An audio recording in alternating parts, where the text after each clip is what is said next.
ఆ కరెంట్లు పోయినాయి, అన్ని పోయినాయి. ఎవడు కోసం చేశారు?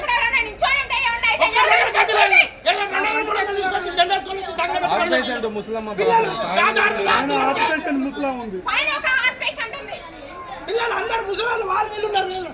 ఏదైనా పని చేస్తే నలుగురికి ఉపయోగపడే చేయాలి, కానీ మెదడు లేకుండా పని చేయొద్దు. ఎవడైనా సరే, అది ఏ పార్టీ వాడైనా సరే చేసేది ప్రజల కోసం. ప్రజల కోసం ఇదేనా చేసేది? ఇదే పద్ధతి. యాక్సిడెంట్ వస్తారు, దాన్ని చూడమను. ముందు ఆ రోడ్డు బాగా చేస్తామని చెప్పు. ఇదే పార్టీని అచ్చేత కాదు. ఎక్కడికక్కడ యాక్సిడెంట్ వస్తారు జనాలు. రోజుకి ఎంతమంది వస్తారు?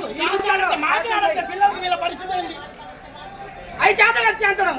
అది చేతమని చేతనైతే ఆ పార్టీ కాదు. ఇట్లా ఏదో సెంటర్ లో చేసుకోవాలా? చట్టం ఉంది, చట్టం ప్రకారం చేసుకోవాల్సింది మీరు. కానీ అనవసరంగా సెంటర్ లో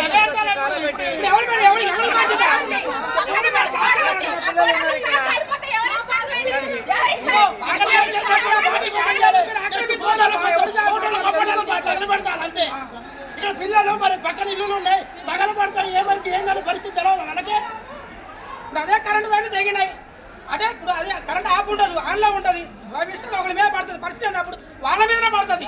ఇప్పుడు వాళ్ళ మీద పడితే ఎంతమంది పోతారు? అప్పుడు ఏమైనా పెట్టి తీసుకొచ్చేస్తాడు మళ్ళీ పోయినా తీసుకొస్తారా మళ్ళీ? ప్రజలకు ఉపయోగపడేది. మీ స్వార్థం కోసం మీరు మాత్రం చేయొద్దు. రేపు పొద్దున అన్ని తిరిగి వస్తాయా మళ్ళీ? మీరు లోపల కూర్చోండి, మొత్తం పార్టీని మీ ఎవరైనా చేసుకోండి. తీసుకెళ్ళి బయట తాగండి. మీరు ఆక్రమించుకొని వచ్చి ఉండండి.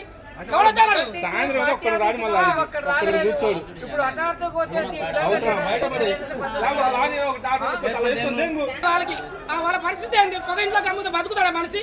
అదేనా మంచి పొగ, అది కార్బన్ డైఆక్సైడ్, అది మొత్తం అది టోటల్ గా. అది ఎవరికి ఉపయోగపడుతుంది? మనకు ఉపయోగపడుతుంది. ఎవరికి ఉపయోగపడుతుంది చూసి